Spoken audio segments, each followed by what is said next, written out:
एवं विष्णुपात्रं श्री भक्तिवेदांत स्वामी श्रील प्रभुपाद अनंतकोटि वैष्णव नामाचार्य विदाष्टा जगद्गुरु श्रील प्रभुपाद की जय। ओम नमो भगवते वासुदेवाय।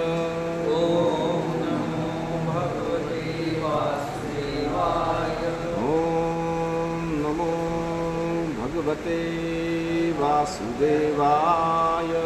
ओम नमो भगवते वासुदेवाय। ओम नमो भगवते वासुदेवाय। ओम नमो भगवते वासुदेवाय। श्रीमद्भागवतम स्कंद 6वां अध्याय 5 और श्लोक संख्या है 28।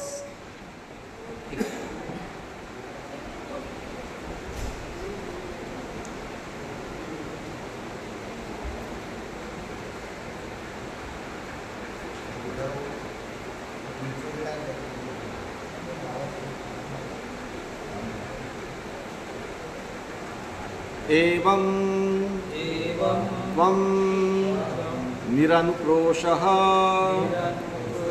बालानां मतिभीता हरेः पार्षदमध्ये चरसि यशः निरपत्रपः। एवं त्वं निरनुक्रोशो बालानां मतिभिद्धरे पार्षदमध्ये चरसि यशोहा निरपत्रपः। एवं त्वं निरनुक्रोशो बालानां मतिभिद्धरे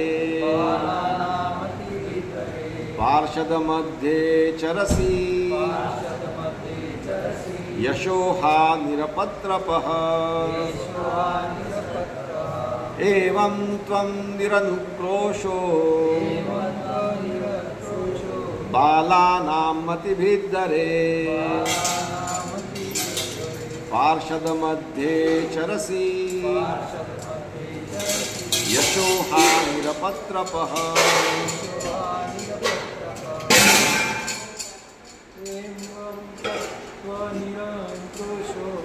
एवं त्वं निरनुक्रोशो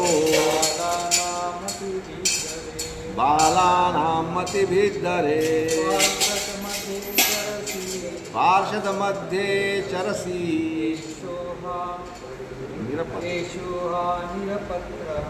यशोहा निरपत्रपः। एवं त्वं निरनुक्रोशो बालानां मतिभिद्धरे पार्षदमध्ये चरसि यशोहा निरपत्रपः। एवं इस प्रकार तुम निरनुक्रोशः दयाविहीन बालानां अबोध अनुभवहीन बालकों का मतिभीत चेतना को दूषित करते हुए हरे हे भगवान के पार्षद मध्य निजी संगियों के बीच चरसी विचरण करते हुए यशहा भगवान को बदनाम करने वाले निरपत्रपः निर्लज्ज। अनुवाद तथा तात्पर्य ऐसी भक्तिवेदांत स्वामी श्रील प्रभुपाद की। प्रजापति दक्ष ने आगे कहा, इस तरह अन्य जीवों के प्रति हिंसा करके भी अपने को भगवान विष्णु का पार्षद कहते हुए तुम भगवान को बदनाम कर रहे हो। तुमने व्यर्थ ही अबोध बालकों में संन्यास की प्रवृत्ति उत्पन्न की, इसलिए तुम निर्लज्ज निर्दयी हो। तुम भगवान के निजी संगियों के साथ किस तरह विचरण कर सकते हो? प्रजापति दक्ष की यह मनोवृत्ति आज भी बनी हुई है। जब युवागण कृष्ण भावनामृत आंदोलन में शरीक होते हैं तो उनके पिता एवं तथाकथित अभिभावक कृष्ण भावनामृत आंदोलन के संस्थापक पर अत्यधिक क्रुद्ध होते हैं, क्योंकि वे सोचते हैं कि उनके पुत्रों को व्यर्थ ही प्रेरित करके उन्हें खाने पीने तथा मौज उड़ाने के भौतिक भोगों से वंचित कर दिया गया है। कर्मी यह सोचते हैं कि इस भौतिक जगत में वर्तमान जीवन का पूरी तरह भोग किया जाना चाहिए। उच्च लोकों में जाने के लिए कुछ पुण्य कर्म भी कर लिए जाने चाहिए, जिससे अगले जीवन में आनंद भोग हो सके। किंतु योगी, और वह भी भक्ति योगी, इस भौतिक जगत के मतों के प्रति क्रूर होता है। वह उन्नत भौतिकतावादी सभ्यता में दीर्घ जीवन को भोग करने के लिए देवलोकों की यात्रा करने में रुचि नहीं रखता। जैसा कि प्रबोधानंद सरस्वती ने कहा है, कैवल्यम नरकायेते त्रिदश पूर्व आकाश पुष्पायते। भक्त के लिए ब्रह्म में तादात्म्य नरक के तुल्य हैं और देवलोकों का जीवन मृग तृष्णा के समान है, जिसका कोई अस्तित्व ही नहीं होता। शुद्ध भक्त योग सिद्धि, उच्च लोकों की यात्रा या ब्रह्म से एकाकार होने में रुचि नहीं रखता। वह तो एकमात्र भगवान की सेवा करने में रुचि रखता है। चूँकि प्रजापति दक्ष कर्मी थे, अतः वे नारद मुनि की उस महती सेवा नहीं सराह सके जो उन्होंने उनके 11,000 पुत्रों के प्रति की थी। उल्टे उन्होंने नारद मुनि पर पापी होने का दोषारोपण किया और यह आरोप लगाया कि चूंकि नारद मुनि भगवान के साथ रहते हैं, इसलिए भगवान भी बदनाम हो जाएंगे। इस तरह दक्ष ने निंदा की कि नारद मुनि भगवान के प्रति अपराधी हैं, यद्यपि वे भगवान के पार्षद जाने जाते हैं। ओम अज्ञानतिमिरान्धस्य ज्ञानाञ्जनशलाकया चक्षुरुन्मिलितं येन तस्मै श्रीगुरवे नमः।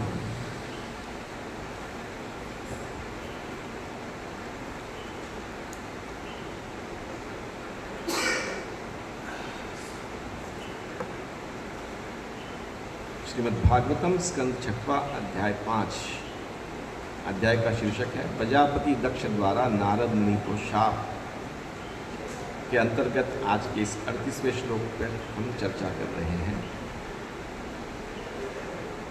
प्रजापति दक्ष ने आगे कहा, इस तरह अन्य जीवों के प्रति हिंसा करके भी अपने को भगवान विष्णु का पार्षद कहते हुए तुम भगवान को बदनाम कर रहे हो। तुमने व्यर्थ ही अबोध बालकों में संन्यास की प्रवृत्ति उत्पन्न की, इसलिए तुम निर्लज्ज निर्दयी हो। तुम भगवान के निजी संगियों के साथ किस तरह विचरण कर सकते हो? तो इस कथा में हम श्रवण कर रहे हैं कि किस प्रकार नारद मुनि ने प्रजापति दक्ष के 11,000 पुत्रों को किस प्रकार भगवत भक्ति में लगाया, संन्यास लेने के लिए प्रेरित किया, और जिसके कारण प्रजापति दक्ष बहुत क्रोधित होते हैं नारद मुनि के प्रति। और इस भागवतम के 5वें अध्याय में 8 श्लोकों में उनकी निंदा कर रहे हैं, उन्हें श्राप दे रहे हैं। उसके अंतर्गत आज का यह 3रा श्लोक है, जिसमें फिर से प्रजापति दक्ष 3 प्रकार से नारद मुनि की भर्त्सना कर रहे हैं। प्रभुपाद जी हमें यहाँ बहुत सुंदर बातें समझा रहे हैं कि किस प्रकार व्यक्ति में भिन्नता होती है। इस भगवान भगवद गीता में हमें 3 प्रकार के कर्मों के बारे में सचेत करते हैं, कर्म, अकर्म और विकर्म। तो यहाँ पे प्रमुखता से दो जो कर्मी है उसके बारे में वर्णन हो रहा है।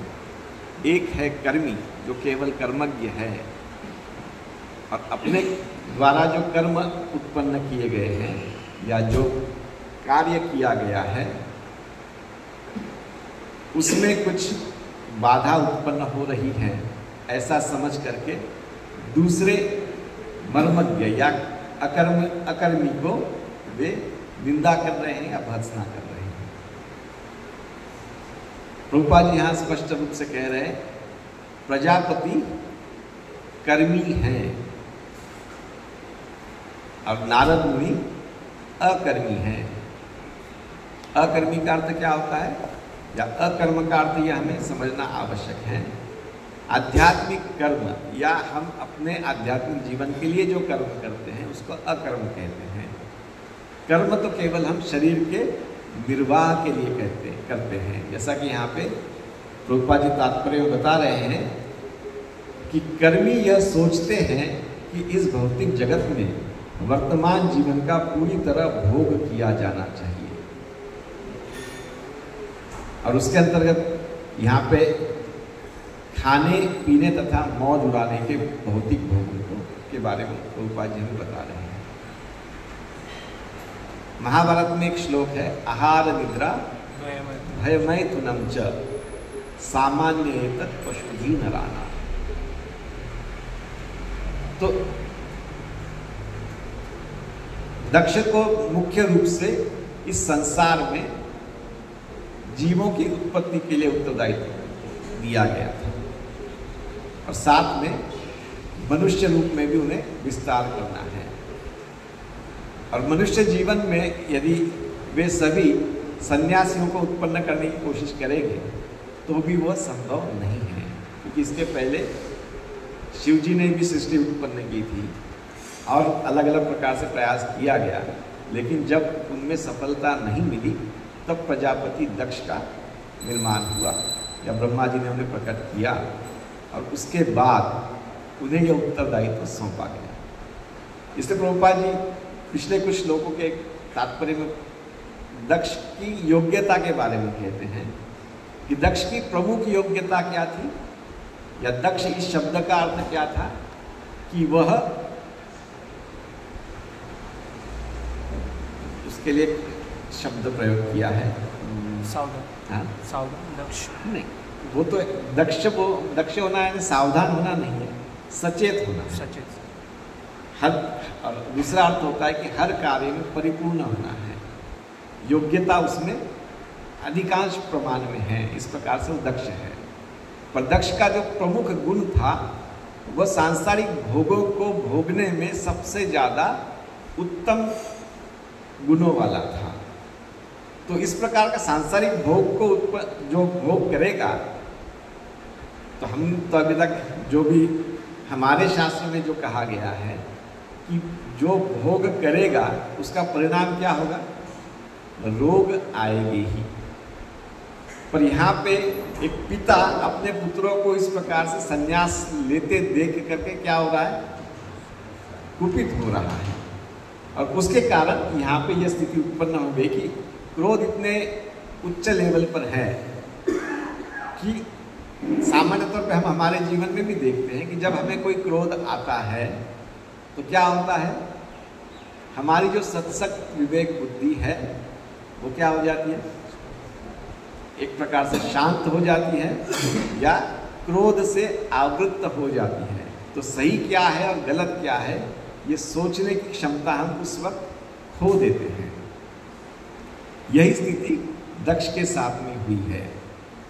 और जिस प्रकार पहले तो एक पुत्र उत्पन्न करना ये बहुत पुण्य के बाद में यह स्थिति प्राप्त होती है कि किसी को एक पुत्र प्राप्त होता है, और यहाँ पर तो इतनी मेहनत से दक्ष ने 11,000 पुत्रों को इस प्रकार संन्यास लेते देखा है।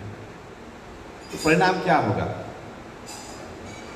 एक पुत्र होता है, अब 11,000 में से एक पुत्र चला गया तो कोई विशेष बात नहीं थी, परंतु पहले 1,000 फिर 10,000 इस प्रकार पुत्र के, यानी एक प्रकार से हमने कुछ उत्पन्न किया है और इस प्रकार वो नष्ट हो जाए या इस प्रकार वो हमारे हाथ से चला जाए तो परिणाम क्या होगा? हमें कहीं ना कहीं क्रोध आएगा। अब यहाँ तो साक्षात जिन्होंने उन्हें प्रेरित किया है वे ही समक्ष उपस्थित हैं। तो ऐसे नारद जी को एक कर्मी जीवन में होने के कारण दक्ष उन्हें इस प्रकार कुपित होकर इस प्रकार के शब्दों का प्रयोग कर रहे हैं। आज के इस श्लोक में प्रमुखता से 3 बातें दक्ष प्रजापति नारद जी से कह रहे हैं। पहला है अन्य जीवों के प्रति हिंसा करके भी अपने को भगवान विष्णु का पार्षद कहते हुए तुम भगवान को बदनाम कर रहे हैं। यहाँ पे एक शब्द विशेष रूप से लिया गया, कपड़ा जी ने यहाँ लिखा है हिंसा करके। शारीरिक हिंसा ये तो सभी जानते हैं, पर यहाँ पे कोई शारीरिक हिंसा की गई है? यहाँ पर क्या किया गया है? शारीरिक हिंसा नहीं की गई है, जबकि जीवों को या जो दक्ष के पुत्र हैं उन्हें आध्यात्मिक प्रगति के लिए प्रेरित किया गया है। परंतु कर्मी वृत्ति होने के कारण दक्ष क्या सोच रहा है? इसने एक प्रकार से मेरे पुत्रों की हिंसा कर दी है और उसके कारण नारद जी भगवान को भी बदनाम कर रहे हैं। तो भगवान बदनाम होने वाले कोई वस्तु तो है नहीं। जिन्होंने यानी ब्रह्मा जी को उत्पन्न किया और ब्रह्मा जी ने नारद जी को उत्पन्न किया है, वैसे दक्ष को भी उत्पन्न किया है। तो भी व्यक्ति जब अपने इस शरीर को सर्वस्व मान लेता है, आत्मा या व्यक्ति एक शरीर नहीं आत्मा है ये भूल जाता है, तो इस प्रकार के लक्षण को प्रकट करता है। यहाँ पे हिंसा, प्रभुपाद जी जीवों के प्रति हिंसा इस शब्द को प्रयोग क्यों कर रहे हैं? क्योंकि यदि हम जो भक्ति में आगे बढ़ना चाहता है उसके लिए जो अलग अलग प्रयास कर रहा है, उसमें यदि कोई बाधा ला रहा है तो उसको हिंसा कहा जाता है। शारीरिक रूप से तो हिंसा एक पार्ट है ही, लेकिन आध्यात्मिक जीवन के प्रति जो आगे बढ़ना चाहता है उसके लिए यदि वो कुछ बाधा निर्माण करता है तो उसे हिंसा कहा गया है। तो नारद मुनि क्या कर रहे हैं? हिंसा कर रहे हैं या अहिंसा कर रहे हैं? अहिंसा कर रहे हैं। मुख्य रूप से अहिंसा उसको कहा जाएगा कि भविष्य में वह अपने को इस संसार के जन्म बंधन चक्र में फिर से ना ला पाए और अपने मूल धाम में पहुंच जाए, इसके लिए जो कोशिश करता है वो मूलतः अहिंसा होती है। क्योंकि उस वक्त क्या होता है, वो सभी पर दयावान होता है, कृपावान होता है, सभी को भगवत धाम ले जाने के लिए प्रयत्नशील होता है।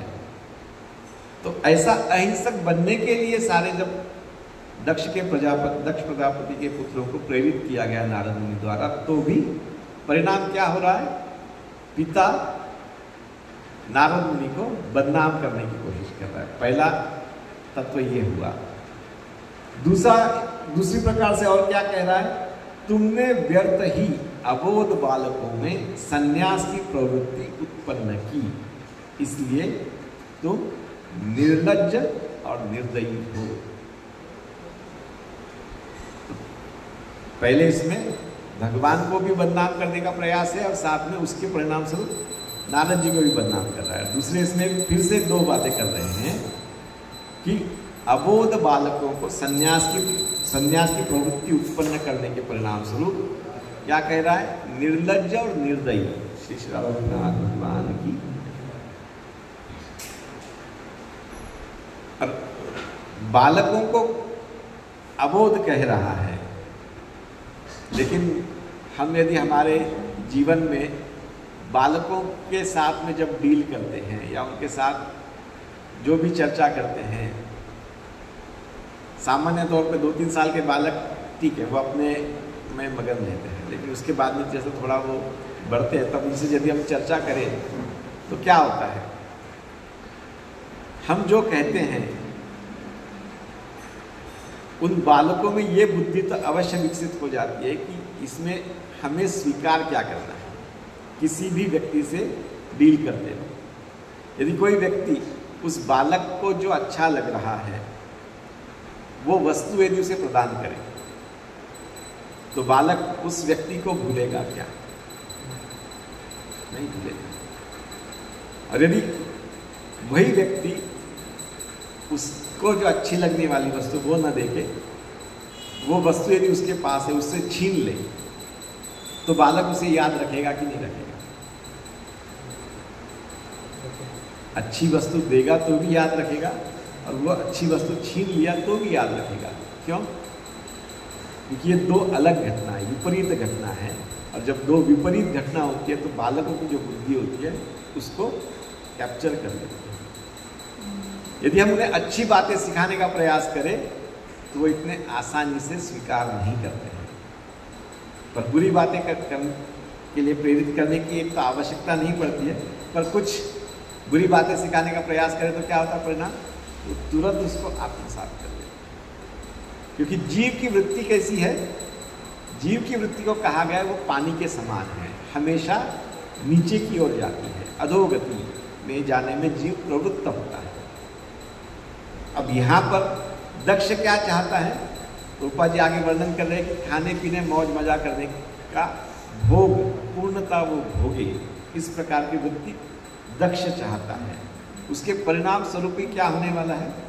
सृष्टि का विस्तार होने वाला है, जो कि दक्ष का प्रमुख कार्य है, प्रयोजन है। तो उसमें जब इस प्रकार से बाधा उत्पन्न हो रही है तो परिणाम क्या हो रहा है? दक्ष इस प्रकार नारद जी को निर्लज्ज और निर्दयी कह रहे हैं। और आगे के इसमें कहता है, तुम भगवान के निजी संगियों के साथ किस तरह विचरण कर सकते हो? तो इस प्रकार का गुण तुम में होने के परिणाम स्वरूप तुम इस भगवान के निजी संगियों के साथ विचरण नहीं कर सकते। ये तुम्हारी अयोग्यता है, ये दर्शाने का प्रयास दक्ष कर रहा है।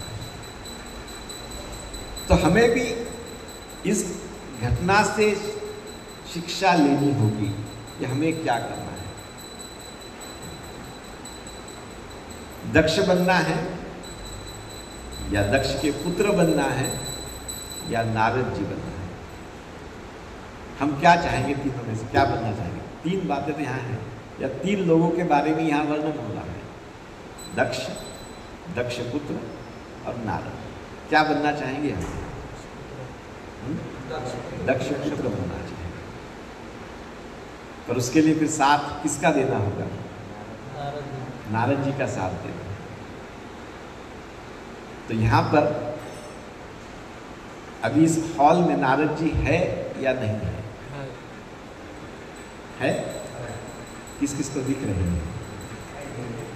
हैं? है। ऐसी यानी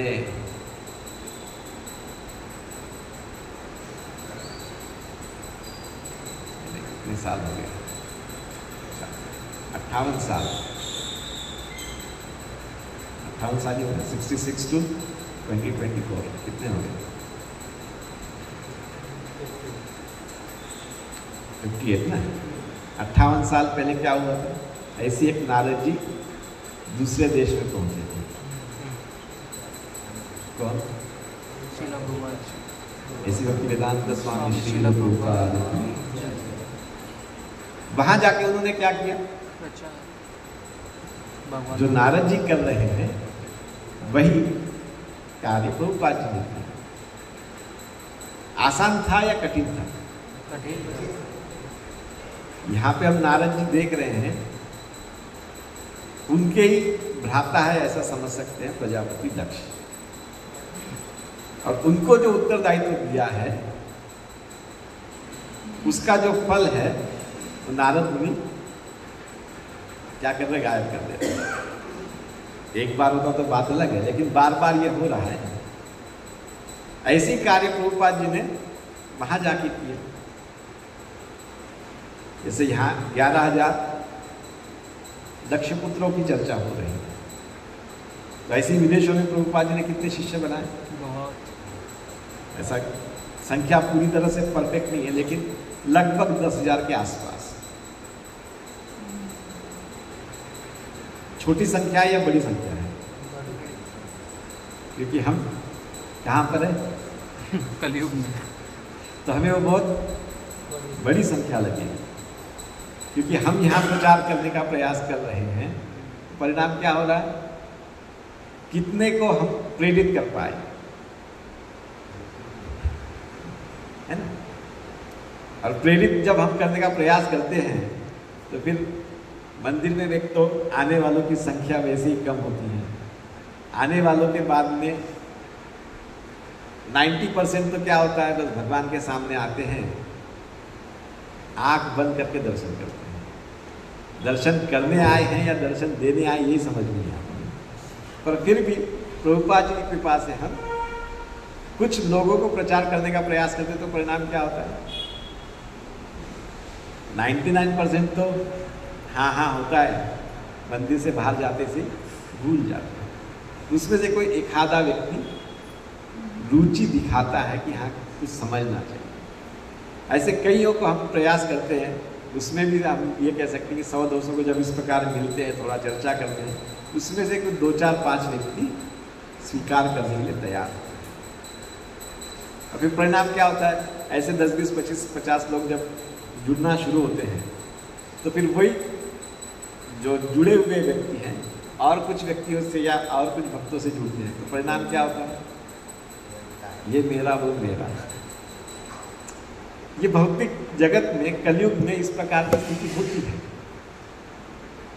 तो उसके कारण परिणाम क्या होता है कि व्यक्ति यहाँ किस लिए जुड़ रहा है वो तत्व भूल के इस प्रकार कलयुग के प्रभाव में आ जाता है। जैसे यहाँ पे हम देख रहे हैं कि दक्ष को वो जो निहित कार्य दिया गया है उसमें बाधा आ रही, तो परिणाम क्या हो रहा है?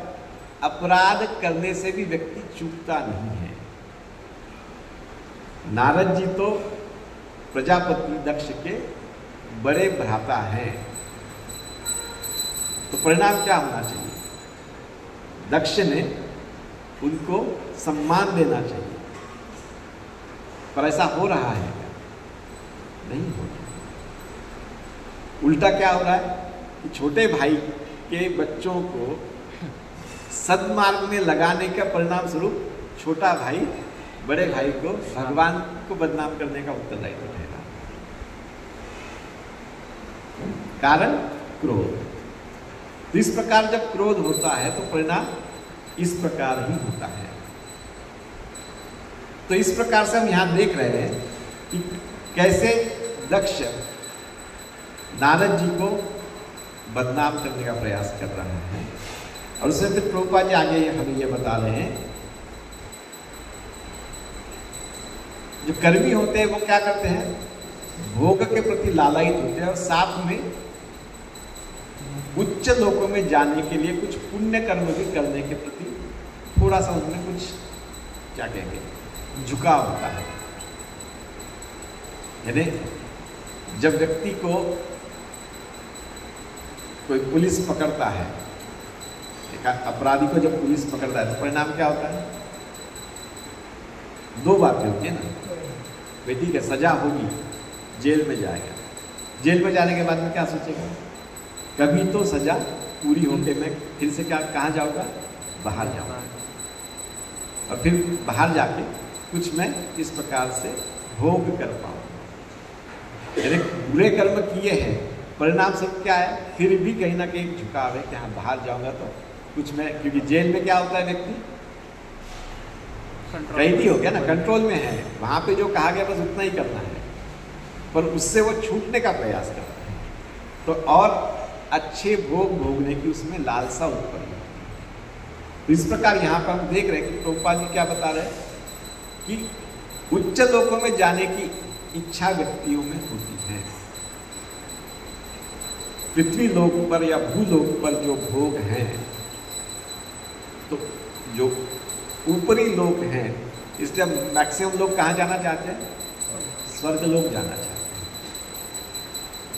पाताल कितने लोग जाना चाहते हैं? स्वर्गलोक क्यों जाना चाहते हैं? क्योंकि वहाँ पे भोग की प्रचुरता है, वैसी क्षमता भी प्रचुर है, साधन भी उसी प्रकार से उपलब्ध है। इसलिए जो जीव का स्वभाव है वो भोग भोगने का है, योग करने का नहीं है। इसलिए प्रभुपाद जी उससे भी श्रेष्ठ क्या होता है? योगी होता है, और उसमें भी भक्ति योगी होता है। प्रभुपाद जी यहाँ पे और उस वाक्य में एक बात कह रहे हैं, किंतु योगी और वह भी भक्ति योगी इस भौतिक जगत के मतों के प्रति क्रूर होता है। दक्षक जो चाह रहा है कि मौज मजा करे, खाए पिए मौज मजा करे, मनोरंजन में भक्ति योगी प्रवीण हो या ना हो, उसकी ओर उसका झुकाव हो या ना हो, परंतु आत्मरंजन की ओर उसका प्रमुख भाव होता है। इसलिए वो भौतिक जगत के प्रति या भौतिक जगत के जो मत है या जो विचार है उसके प्रति वो क्रूर होता है, उसको वो ठुकरा देता है। इसलिए चैतन्य चरितामृत में एक प्यार में एक स्पेसिफिक कहा गया है,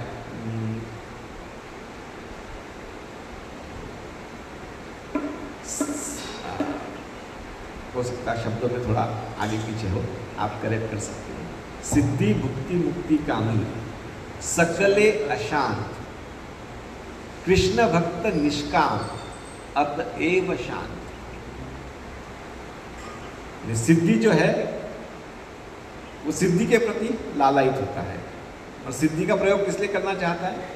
भोगने के लिए करना चाहता है। जो भुक्ति होता है वो उस प्रकार से होता है, और कामी जो होता है वो काम के प्रति लालायित होता है। ये तीनों के बारे में क्या कहा कि वो कैसे हैं? अशांत हैं। परंतु कृष्ण भक्त निष्काम, ये तीनों बातों की ओर वो आकर्षित नहीं होता है। इसलिए क्या कैसे होता है? शांत। ये समझना होगा। यही बात नारद जी भी, जैसा ब्रह्मा जी का जो संप्रदाय है उसमें प्रमुख आचार्य नारद जी हैं, उनसे ही आगे संप्रदाय बढ़ रहा है, उसी के अंतर्गत प्रभुपाद जी आते हैं। तो वो भी हमें अपने उदाहरण से शिक्षा दे रहे हैं। अमेरिका जाकर, जैसा जो यहाँ पे कह रहे हैं कि भौतिक जगत के जो मत हैं, सन्यासी को समुद्र को लांघना नियमों के विरुद्ध है। पर यहाँ प्रभुपाद जी कहाँ गए हैं? समुद्र पार अमेरिका गए। इसलिए प्रचार करने के लिए और प्रमुखता से अपने गुरु की आज्ञा को पूर्ण करने के लिए जा रहे हैं।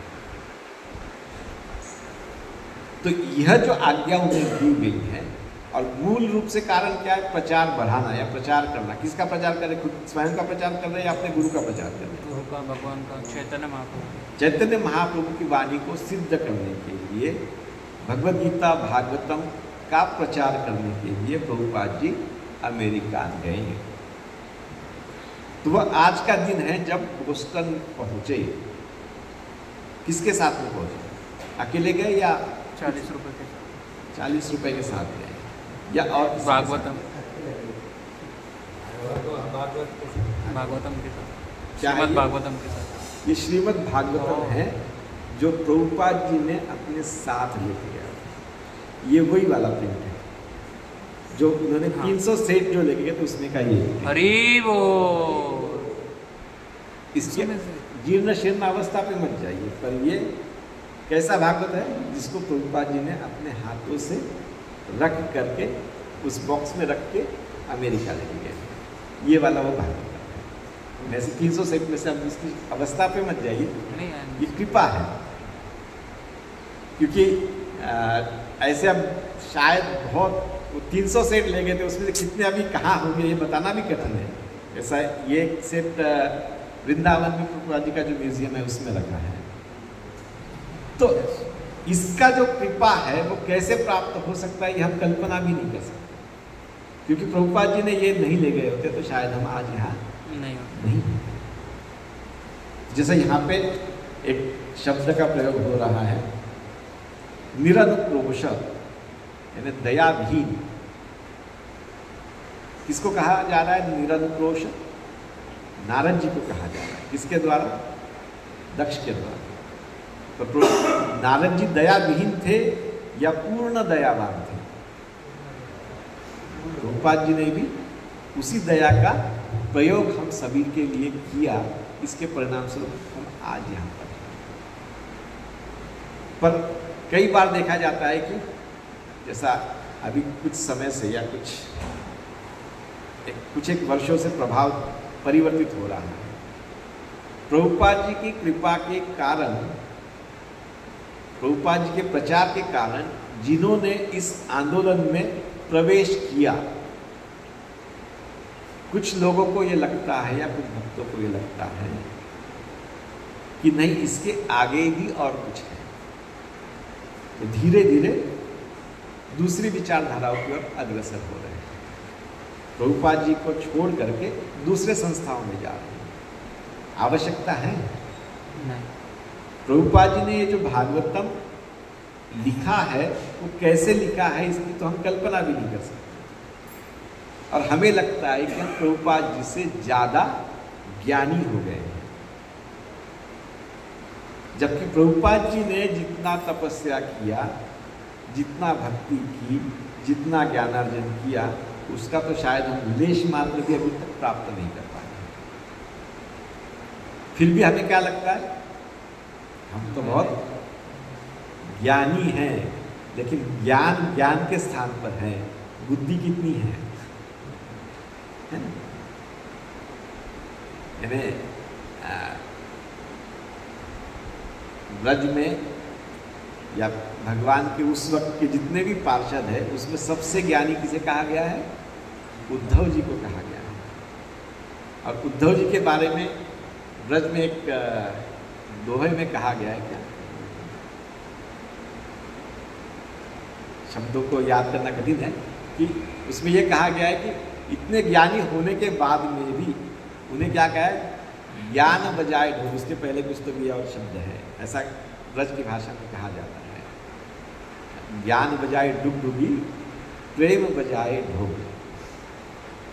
तो उद्धव जी इतने ज्ञानी होने के बावजूद गोपियों के सामने कैसे हैं? उनका ज्ञान डुगडुगी, छोटा सा डमरू जैसा वाद्य, उस प्रकार है। और गोपियाँ कैसी है?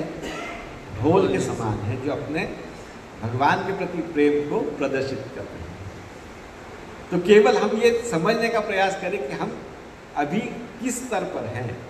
अभी हम साधक स्तर पर ही हैं, तो ये स्थिति है कि हम प्रभुपाद जी की महत्ता न समझ करके छोड़ना चाहते हैं। जबकि प्रभुपाद जी यहाँ पे इतनी गहन तत्वों के बारे में चर्चा कर रहे हैं, फिर भी हमें क्या लगता है, मुझे सब पता है ना? तो यही स्थिति दक्ष की भी है ना। इसलिए तो अपराध होता है और परिणाम स्वरूप व्यक्ति इस प्रकार की हरकतें करना शुरू करता है। तो इसलिए हमें प्रयास करना चाहिए इस तरह। प्रभुपाद जी आखिरी के इस लाइन में और एक मुख्य बात कह रहे हैं, इस तरह दक्ष ने निंदा की कि नारद मुनि भगवान के प्रति अपराधी हैं, यद्यपि वे भगवान के पार्षद जाने जाते हैं। और हमारे आचार्यों ने क्या सिखाया है? भगवान के प्रति एक बार अपराध हो जाए चलेगा, पर भक्तों के प्रति अपराध नहीं ना हो। यानी शर्व गोस्वामी हो या अन्य आचार्य हो, उन्होंने अपने उदाहरणों से हमें ये सिखाया है कि भक्तों के प्रति अपराध बिल्कुल नहीं होना चाहिए, अन्यथा परिणाम क्या होगा? भगवत प्राप्ति तो असंभव है।